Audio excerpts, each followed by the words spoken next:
안녕하세요. 저는 두 번이나 결혼에 실패한 경험을 한 40세의 여성입니다.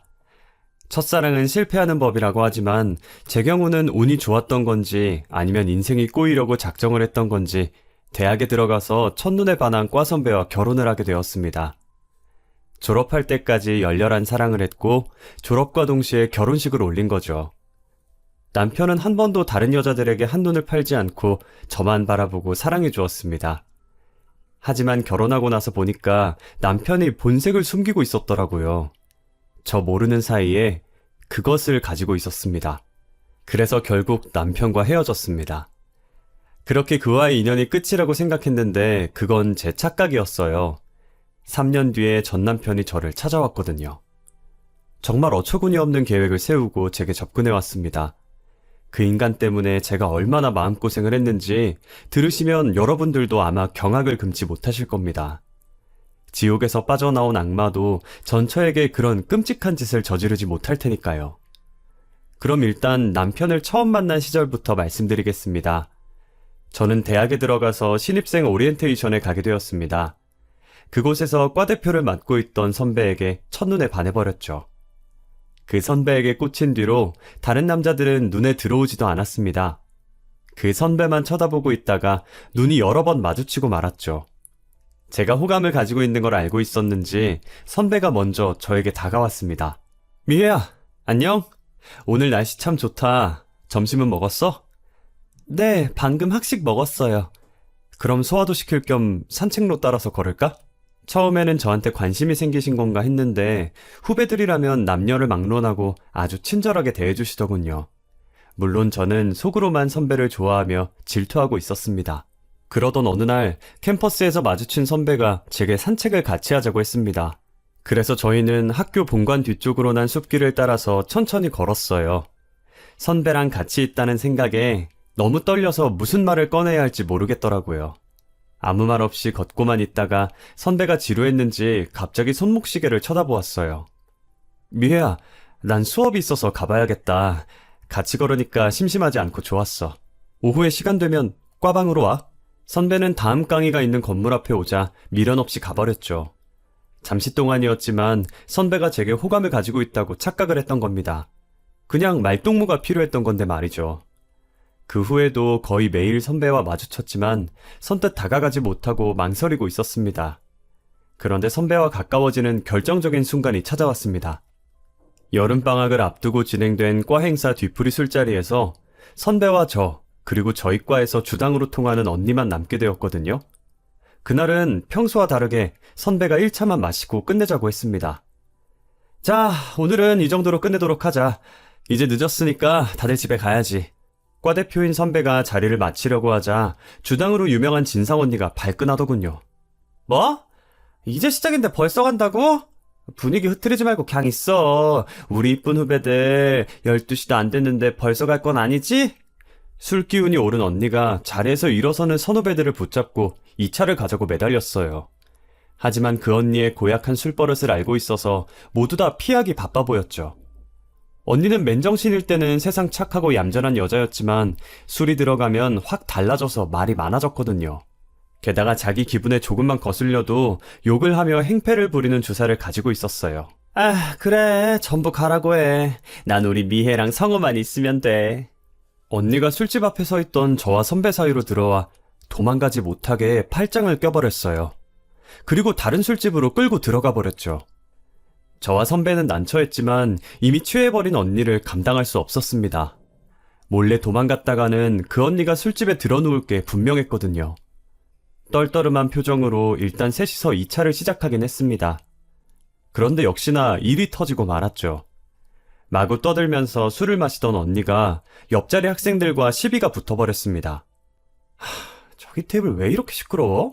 이 식당 전세 냈어요? 조용히 좀 해요! 술 기운이 올라 목소리가 커진 언니를 못마땅하게 쳐다보던 옆자리 학생 중 하나가 조용히 하라고 소리를 지르더라고요.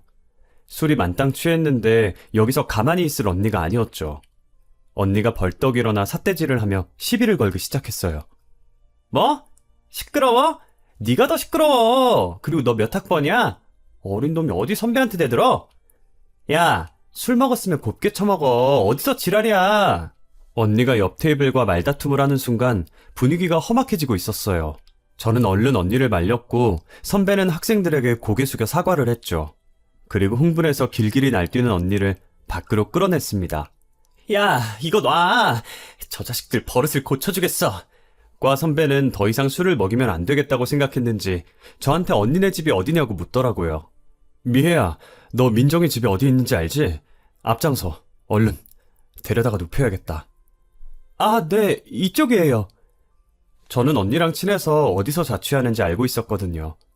저희들은 몸도 가누지 못하고 비틀거리는 언니를 집으로 데려갔어요.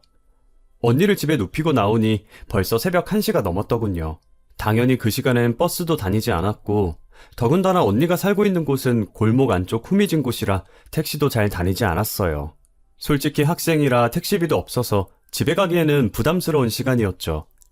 이걸 어쩌나 고민하고 있는데 선배와 같이 있고 싶기도 해서 조심스럽게 제안을 하나 했어요. 선배, 그냥 여기서 자고 갈래요? 뭐? 그래도 돼? 언니 집에서 자주 잔 적이 있어서 괜찮을 거예요. 언니가 자고 가라고 해서 어쩔 수 없이 잤다고 하면 돼요. 선배가 안 된다고 말할까봐 얼른 북박이장에서 이불을 꺼냈어요. 제가 재빠르게 이불을 펼쳐서 선배한테 씻고 오라고 했죠. 선배도 싫은 눈치는 아니었어요. 알겠다면서 욕실에 들어가서 졸졸졸 물소리를 내는데 뭔가 기분이 야릇해지더라고요. 미쳤나봐. 괜히 자고 가자고 했나? 선배가 씻는 동안 혼잣말을 얼마나 많이 했는지 몰라요. 제가 이불 속을 이리 뒹굴고 저리 뒹굴면서 술에 너무 취해 후회할 짓을 한 건 아닌지 걱정됐어요. 그때 욕실 문 열리는 소리가 들리더니 선배가 나와서 말하더라고요. 나 다 씻었어. 미혜, 너도 씻어. 그 목소리를 듣는데 심장이 너무 빨리 뛰었어요. 얼굴이 빨개진 게 들킬까봐 후다닥 욕실로 뛰어들어가서 얼른 세수부터 했죠. 정신을 차리려고 해도 이 순간이 꿈같이 느껴졌어요. 속으로 최미애, 너 어쩌려고 그래? 이렇게 자책하다가 부끄러워서 차마 못 나가고 있는데 선배가 언제 나오냐고 묻더라고요. 그래서 일단 나가긴 했는데 선배가 누워서 옆을 탁탁 치더니 누우라고 했어요. 언니네 집이 원룸이라 어찌나 좁던지 선배랑 딱 붙어서 자야 했죠. 게다가 저도 아직 술기운이 남아있었고 선배도 졸리다고 하더군요. 선배, 졸리면 얼른 자요. 제가 자라고 하는데 선배가 제 어깨에 얼굴을 기대더군요. 깜짝 놀라서 숨을 멈추고 있는데 선배가 갑자기 저를 쳐다보더라고요. 너 아무한테나 같이 자자고 하면 안 돼. 네? 위험하잖아. 선배는 괜찮아요. 정말? 선배가 천천히 다가와 제 눈을 빤히 쳐다보는데 어찌나 떨리던지 꿈인지 생시인지 분간이 되지 않았어요. 자는 언니가 깰까봐 둘이서 조용히 귓속말을 나누었습니다. 난 너랑 친해지고 싶었는데 넌 나한테 관심이 없는 줄 알았어. 저도 그랬는데 나는 너한테 관심 많아. 장난으로 입맞춘 거 아니고 너랑 진지하게 만나보고 싶어.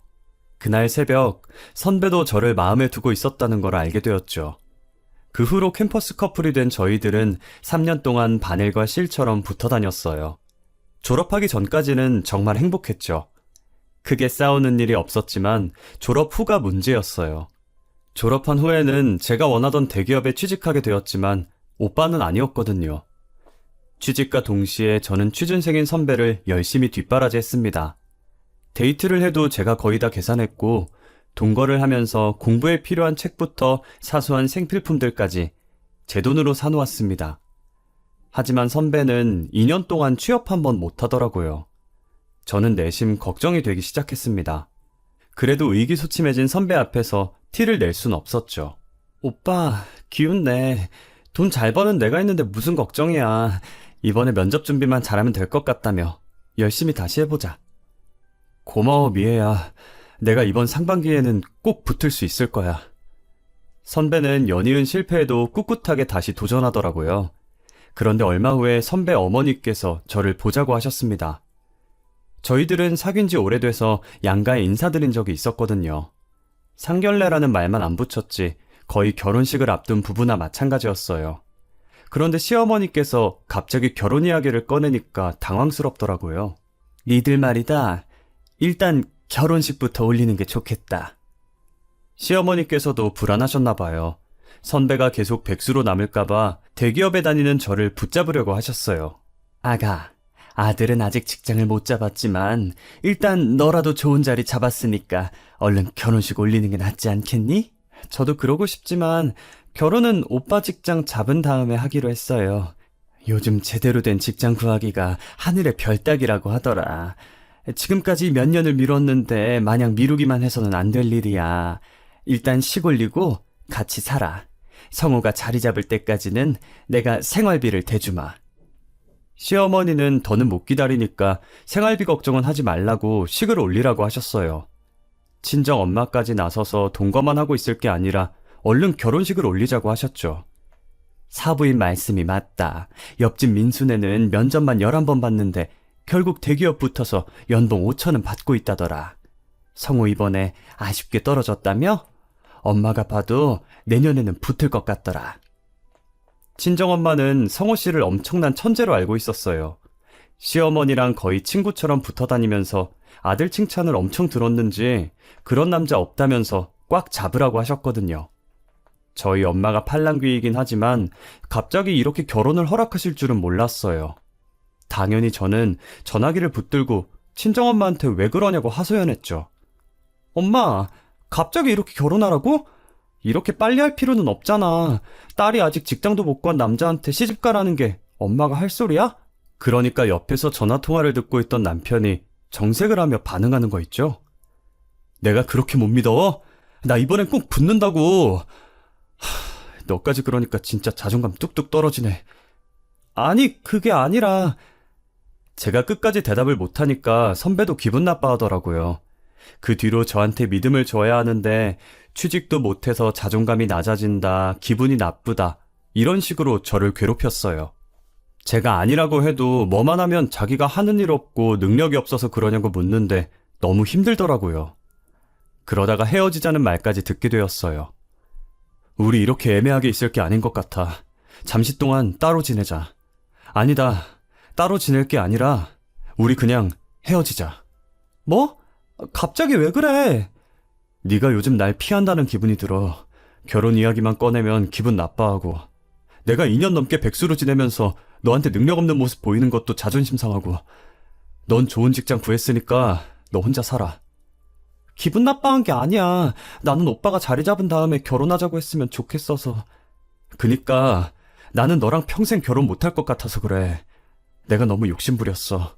내 주제에 무슨 대기업을 가겠다고. 취직을 오랫동안 못해서 우울증이 찾아온 것 같더라고요. 연이은 면접 낙방에 저의 결혼 거절까지.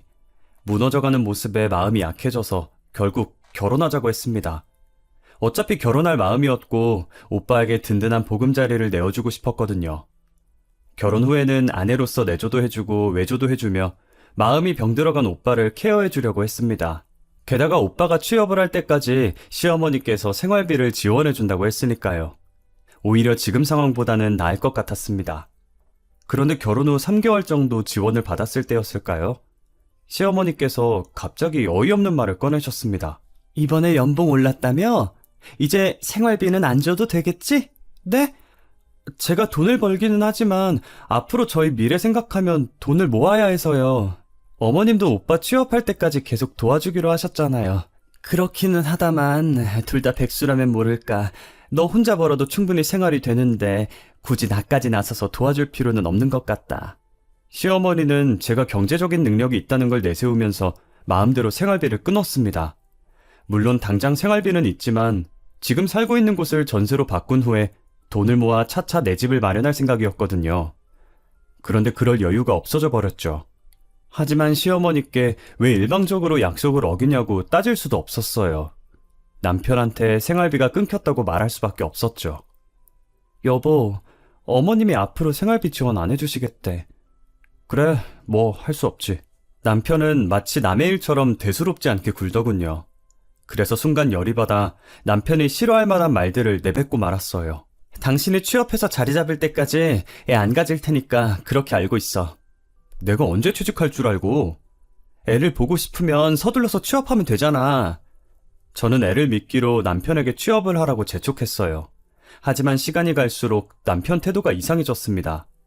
취직 준비는 하지도 않고 날마다 친구들과 어울려 술을 마시거나 당구장이나 PC방을 들락거리더라고요.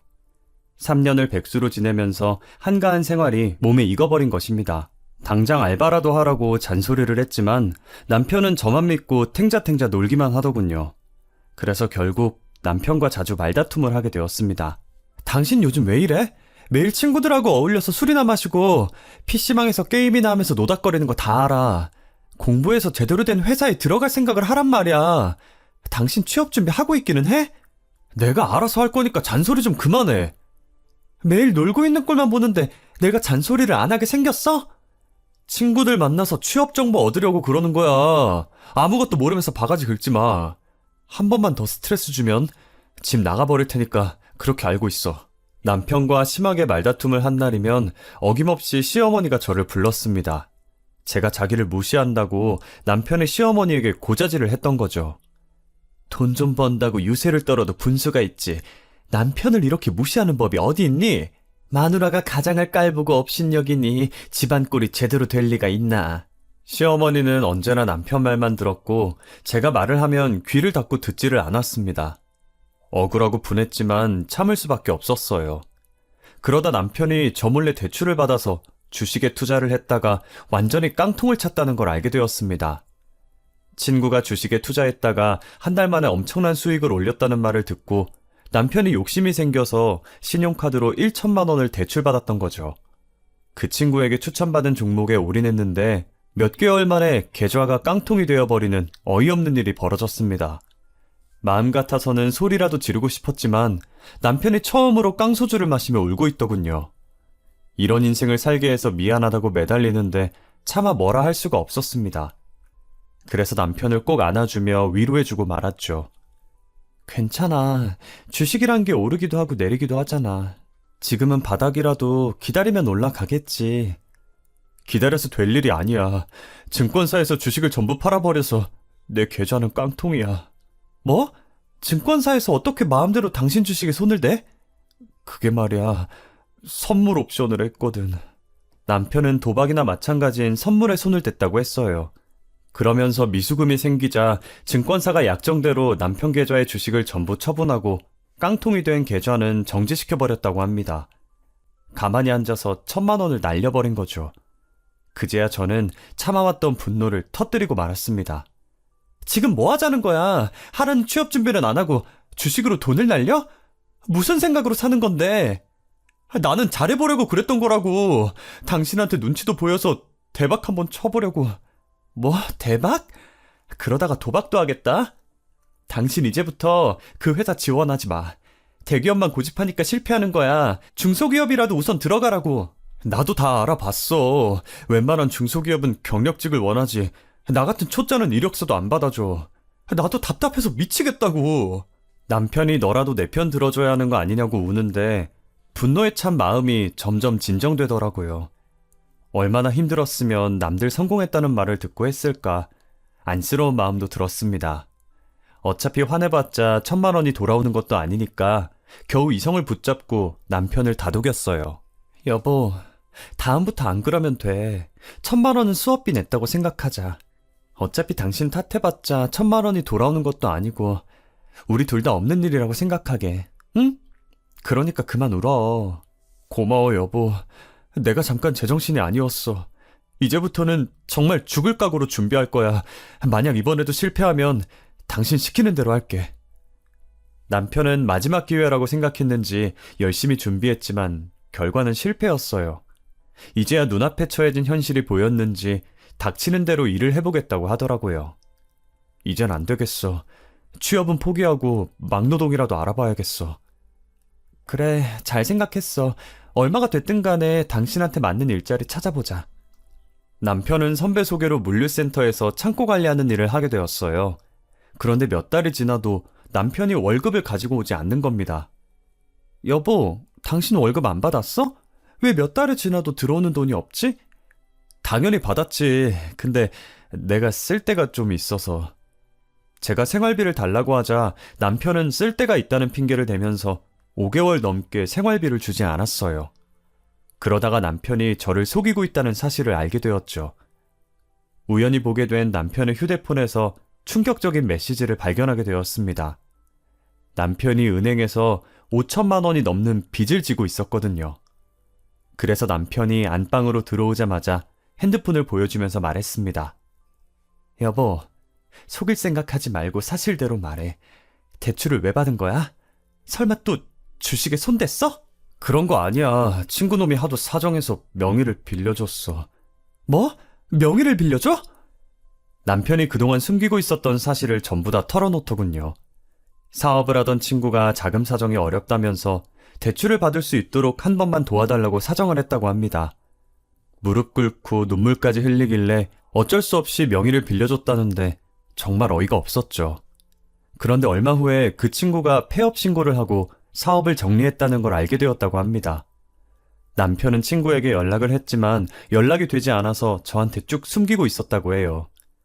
은행에서는 폐업을 했기 때문에 대출금을 당장 내놓으라고 재촉을 하고 있어 생활비도 주지 못했다고 하네요. 매달 월급 털어넣으면서 맞고 있었는데 이제 한꺼번에 갚으라고 난리를 치니까 뭘 어떻게 해야 할지 모르겠어서 정말 미안해 여보. 남편은 풀이 죽어 기어들어가는 목소리로 미안하다고만 했어요. 월급을 압류당하고 신용불량자가 되지 않으려면 다음 달까지 5천을 맞춰야 한다고 하더군요. 5천만 원이라니 아무리 머리를 굴리며 생각해봐도 방법이 없어서 직장 생활을 시작하면서 넣어두고 있었던 적금을 깼습니다. 거기에다 모아둔 돈을 보태서 남편이 저지른 사고를 뒷수습했어요. 정말 이혼하자고 말하고 싶은 심정이었습니다. 그 후에 제가 눈에 띄게 냉랭해지니까 남편이 불안해졌나 봅니다. 갑자기 애를 갖자고 하더군요. 하지만 저는 남편을 생각 없이 행동하는 점과 쥐꼬리 같은 월급을 믿고 덜컥 애를 가질 수 없었습니다. 빚 갚은 지 얼마나 됐다고 애야. 당신 자리 잡으면 갖자고 했잖아. 당신 연봉이 제법 높잖아. 그러니까 애부터 만들자. 엄마도 손자 기다리고 있어. 당신이 제대로 된 직장 가질 때까지는 애는 절대 안 돼. 애 만들고 싶으면 비정규직에서 벗어나. 남편이 시작한 창고 관리 일도 비정규직이었거든요. 제가 임시방편으로 들어간 일자리 아니냐고 몇 번이나 물었지만 남편은 이제 안정적인 직장을 잡을 생각도 하지 않았어요. 한 달에 180만 원이 안 되는 돈을 쥐어주고는 모든 걸 알아서 하라는 식이었죠. 그래서 번듯한 회사에 들어가기 전까지 절대 애는 가지지 않을 거라고 못을 박았던 거예요. 그때부터 남편 그리고 시댁과 저의 사이는 돌이킬 수 없을 정도로 멀어졌어요. 시어머니는 일부러 애를 가지지 않는 저를 벌레 쳐다보듯이 했습니다. 네 나이 33이야. 지금 애를 가져도 노산인데 대체 언제까지 미룰 작정이냐? 나도 참을 만큼 참았다. 올해 안으로 애를 가지든지 아니면 이혼하고 갈라서. 마침내 시어머니가 제게 최후 통첩을 날리더군요. 괜히 겁을 주려고 하는 말이라는 게 느껴져서 정말 기분 나빴죠. 그것보다 시어머니가 뻔뻔하게 나오는데도 남편이 말없이 동조하고 있는 게 더 어이없었습니다.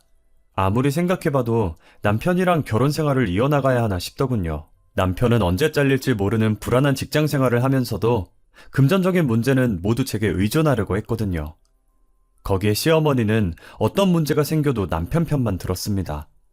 5천만 원의 빚이 생겨도 시모가 빨리 갚으라고 독촉한 것도 생각나고 남편의 무능력함이 지긋지긋해져서 결국 5년 만에 합의 이혼을 하게 되었습니다. 요즘 한 달이 건너면 돌싱들이 판을 치는 세상이라 이혼이 별스러운 일은 아니었지만 한동안은 적응이 되지 않았습니다. 가슴에 구멍이라도 뻥 뚫린 것처럼 허전했고 일이 손에 잡히지 않았죠. 그래도 뜻밖의 행운이 찾아와 이혼의 후유증을 극복하게 되었습니다. 주식 투자를 하시면서 10년 동안 한 종목을 꾸준히 사들인 아버지가 초대박을 터뜨린 겁니다. 아버지가 투자한 회사는 별 볼 일 없는 삼류제약회사였거든요. 주위 사람들이 왜 그런 허접한 회사에 투자를 하냐고 말렸지만 아버지 생각은 달랐어요. 인기 있는 종목은 워낙 비싸잖아. 이 회사는 싸니까 많이 가지고 있어도 부담이 없어. 아버지는 돈이 생길 때마다 그 종목을 사모으셨고 딱 10년 만에 그 회사가 신약 개발에 성공한 것입니다. 그래서 주가가 2달 만에 15배나 올라버렸죠. 아버지는 이런 일이 생길 줄 몰랐는지 조용히 저를 부르시더니 저만 알고 있으라고 하셨습니다. 그리고 주식으로 낸 수익을 제게 주셨어요. 무려 5억이나 주신 거죠. 내가 이 나이에 돈 쓸 데가 어디 있겠냐. 네가 가지고 있다가 욕이 나게 쓰거라. 저 역시 급하게 돈 쓸 일이 없었기 때문에 통장에 묻어놓고만 있었습니다. 아버지의 주식 성공으로 제가 횡재를 했다는 소문이 돌면서 접근해오는 남자들이 제법 있었어요. 모두 말은 하지 않았지만 제 돈에 눈독을 들이고 있는 게 느껴져서 그런 속물 같은 남자들과는 만나지 않았습니다. 그래서 늘 직장과 집만 오가면서 다람쥐 쳇바퀴 도는 생활을 2년 넘게 하다가 재미 붙일 만한 취미 생활을 찾게 되었어요. 인터넷에서 자전거 동호회를 접하게 되었거든요. 자전거 동호회 후기도 보고 메신저로 동호회 사람들이랑 이야기도 해보니 너무 즐거워 보였습니다. 어렸을 때 친구들이랑 자전거를 타며 내기를 했던 날들이 생각나서 기분이 설렜죠. 이거라면 어렸을 때처럼 추억도 쌓고 기분 전환도 될 것 같아서 고민하지 않고 산악자전거를 하나 구입했습니다. 그 길로 동호회에 가입해서 활동을 시작했는데 동호회에서 만난 회원들이 하나같이 좋은 분들이었어요. 연령층도 아주 다양해서 70대를 넘기신 분이 있는가 하면 대학 졸업을 앞둔 20대도 있었죠. 그렇지만 세대 차이를 전혀 느낄 수 없을 정도로 화기애애한 분위기였어요. 전에는 외롭고 무료하게 보내야 하는 주말이 싫었는데 이제는 어서 주말이 와서 회원들과 같이 하이킹을 가고 싶은 마음뿐이었어요. 그렇게 1년 동안 활동을 하면서 친해진 남성분이 있었습니다. 벤처 사업을 하고 있다는 35의 연하남이었어요. 성격도 활발하고 싹싹하니 말도 잘 붙이는 게 주말마다 모임에 나타나서 친한 척을 하더라고요. 누나 안녕하세요. 그동안 어떻게 지내셨어요? 민철아 안녕. 직장인이 별거 있겠어. 죽어라 일만 했지. 어쩐지 저번 주에 안 나왔더라. 요즘 많이 피곤해요? 민철이는 만난 지 얼마 되지도 않았는데 저를 누나라고 부르면서 졸졸 따라다녔어요. 모임을 마치고 회식을 할 때도 제 옆자리는 늘 민철이 차지였죠. 나중에는 민철이가 주중에도 연락을 하기도 했어요. 누나, 오늘 시간 어때요? 괜찮으면 같이 저녁이나 먹어요. 내가 쏠게요. 근데 오늘은 마감해야 될 업무가 있어서 8시 넘어야 퇴근할 것 같아. 난 괜찮아요. 제가 누나 회사에 데리러 갈게요. 민철이는 일주일에 2-3번은 꼭 연락하더라고요. 그때마다 밥을 먹거나 차를 마시자고 했어요. 민철이가 운영하는 사무실이 제 회사와 그리 멀지 않은 곳에 있어서 그런 줄 알았죠. 그런데 민철이가 저를 이성으로 느낀다는 사실을 알게 되었습니다. 민철이한테 왜 여자친구가 없냐고 물었거든요. 민철아, 넌 왜 사귀는 여자가 없어? 빨리 결혼해야지. 얼마 전에 마음에 드는 여자가 생겼는데 쑥스러워서 고백을 못하고 있어. 누나도 아는 사람이야. 그래? 누군데? 우리 동호회 사람이야? 말해봐, 내가 도와줄게. 그게 누구냐면 우리 동호회 사람이고 최미혜라는 여자야. 뭐라고? 그게 무슨 뚱딴지 같은 소리야. 전 그만 피식 웃어버리고 말았어요. 민철이가 저를 웃기려고 농담을 한다고 생각했죠. 하지만 민철이가 정색을 하면서 쳐다보더라고요. 정말이야. 누나랑 같이 있으면 세상을 다 얻은 것 같고 너무 편하고 좋아. 나는 누나랑 진지하게 만나보고 싶어. 민철이가 3년 전에 사귀던 여성에게 차이고 충격을 받아서 한동안 여자를 만날 생각이 없었다고 하더군요. 하지만 저를 만난 뒤로 마음이 싱숭생숭해지더니 뭐만 하면 제가 생각났다고 했습니다. 요새는 누나가 뭐하고 있나 궁금하고 이번 주말에는 누나랑 어디 갈까 고민하는데 누나가 다른 남자랑 데이트한다고 하면 마음이 불안해져. 민철아, 연애나 결혼은 장난이 아니야. 친누나처럼 편하게 생각하는 건 좋은데 우리 사이는 딱 거기까지야. 아니야 누나, 제발 거절하지 말고 나랑 몇 번만 만나보면 안 돼? 결혼하자는 것도 아니고 연애하자는 건데 뭐 어때? 내가 이혼녀라도? 그래도 괜찮아? 저는 민철이가 깜짝 놀라 아연실색할 줄 알았는데 전혀 상관없다고 하더라고요. 아무리 이혼녀에 대한 편견이 없다고 하더라도 교제의 순간이 찾아오면 저 사람의 이혼 사유가 뭐였을까, 무슨 문제가 있었던 걸까 한번 생각해보게 되거든요. 그런데 그런 생각 없이 민철이가 제 손을 잡고 누나가 2번, 3번 이혼했어도 상관없다고 하더군요. 그 말을 듣는데 기쁜 것보다 실연의 상처 때문에 민철이가 저한테 의지하는 거라고 생각했습니다. 저는 조건이 좋은 다른 여성을 찾아보라고 타일렀지만 민철이는 눈에 뭐가 쓰인 사람처럼 제게 집착했죠. 결국 민철이의 연락을 피하기 시작했지만 동호회 멤버들도 저희 관계를 알게 되었어요. 제가 연락을 피하니까 민철이가 저랑 그렇고 그런 관계라고 말하고 다닌 거죠. 다른 남자들이 호감 표시를 할까봐 미리 손을 쓴 것 같았어요. 결국 다른 동호회 멤버들이 불편하다는 컴플레인을 걸었나 봐요. 갑자기 회장이 일 끝나고 보자고 하더니 카페에 절 앉혀두고 허심탄회하게 이야기하더군요. 미애야, 민철이가 저렇게 죽고 못 산다는데 진지하게 만나봐. 연하면 좋은 거 아니니? 나 같으면 이게 웬 떡이냐 하고 낼름 물어버리겠다. 왜요? 동호회 사람들이 저한테 말 걸 때마다 민철이가 분위기 망쳐서 그렇죠. 아니, 굳이 그런 건 아닌데 내 눈엔 민철이가 괜찮아 보여서. 그게 민철이 걔가 돈도 많이 벌잖아. 걔가요? 너 몰랐어?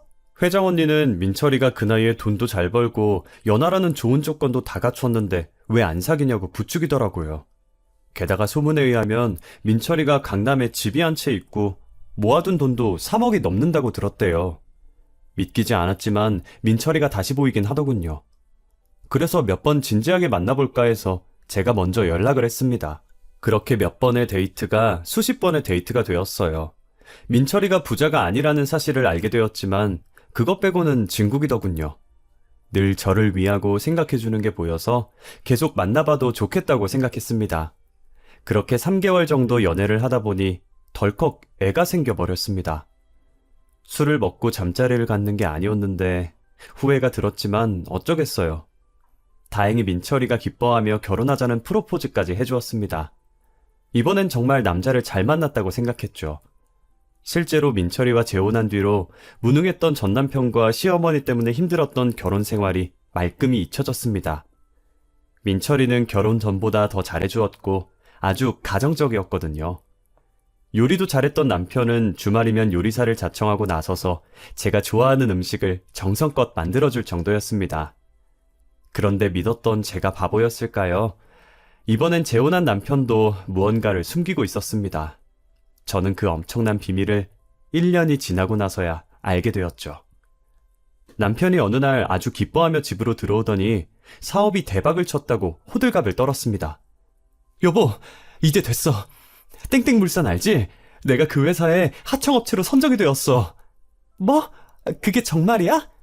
사업 시작하면서 그쪽 기획실에 있는 선배한테 줄을 대고 2년 넘게 작업 쳤거든. 이제 확실하게 계약서에 도장 찍었어. 남편은 국내 최고의 대기업인 땡땡물산과 하청 계약을 한 서류를 보여주었어요. 남편이 성공했다는 사실에 저도 날아갈 것처럼 기뻤죠. 게다가 남편은 여기서 만족하지 않고 더 성공하겠다고 자신했습니다. 1년만 기다려. 회사가 지금하고는 비교도 안 될 정도로 성장할 거야. 그럼 당신도 사모님 소리 들으면서 대접받게 될걸? 아주 잘된 일이었지만 문제가 있었어요. 하청 계약에 따라 납품을 하려면 당장 자금이 필요했던 거죠. 내가 사업상 대출을 받은 게 있어서 은행 지원은 어려울 거야. 선배들 찾아다니면서 돈을 마련해봐야지. 무슨 선배들을 찾아다녀. 내가 가진 돈 빌려줄 테니까 나중에 갚아. 얼마나 줄 수 있는데? 한 5억 정도면 될까? 그 정도면 착수금으로는 충분할 거야. 여보, 정말 고마워. 당신이 나를 살렸어. 저는 남편을 믿고 전 재산이나 다름없는 5억을 줬습니다. 아버지가 주식으로 대박을 친 그 5억을요. 다른 사람도 아니고 우리 남편이라서 빌려준 건데 며칠 후에 남편의 전화통화를 우연히 듣고 큰 배신감을 느끼고 말았습니다. 밤에 잠을 자다가 화장실을 가려고 일어났는데 남편이 옆에 없더군요. 그래서 저는 화장실을 갔다고 생각했는데 아니었어요. 베란다 쪽에서 남편 목소리가 들렸거든요. 거기에 들려서는 안 되는 남자의 목소리까지 들리고 있었습니다. 3년이 넘게 지났지만 결코 잊을 수 없는 전 남편의 목소리였죠.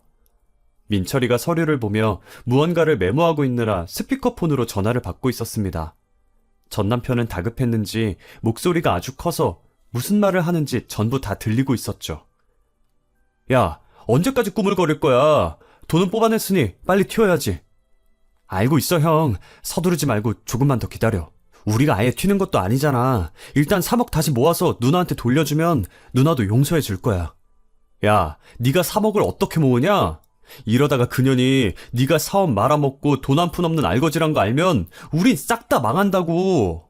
민철이가 전 남편과 무슨 전화통화를 하는 거지?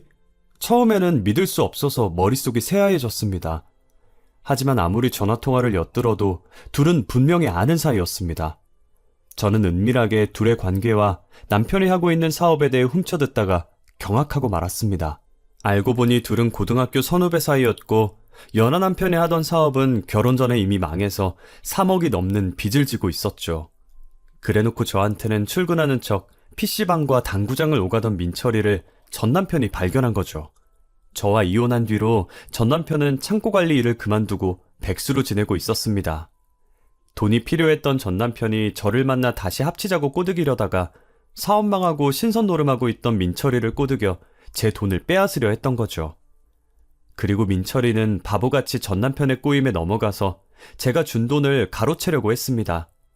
저는 이 전화통화를 듣고 일단 모른 척 잠자리에 들었어요. 그러자 다음날 민철이가 지방 출장 자리가 잡혔다며 저에게 외박 통보를 날렸습니다. 여보, 대전으로 일주일 정도 출장 갔다 와야 돼. 갑자기 잡힌 스케줄이라 나도 정신없는데 얼른 다녀와도 괜찮은 거지? 그 말을 듣는 순간 도망치는 거구나 싶었습니다. 그래서 저는 아무 말 없이 출장을 핑계로 짐을 싸고 있는 남편을 쳐다보고 있었죠. 물론 남편을 보낸 다음 곧바로 경찰에 신고했습니다.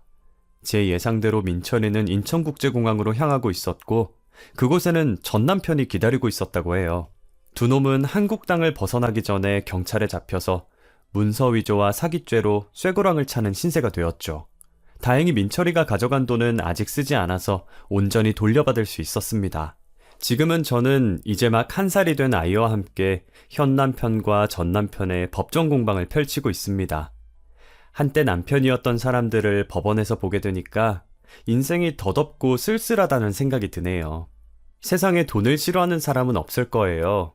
하지만 돈에 미쳐 돈의 노예가 되어서 인간 이하의 더러운 짓을 저지르는 일만은 없어야 한다고 생각합니다. 그러니 여러분들도 눈앞의 이익만 생각하지 마시고 현명하게 살아가시길 바랍니다. 제 사연 들어주셔서 감사합니다.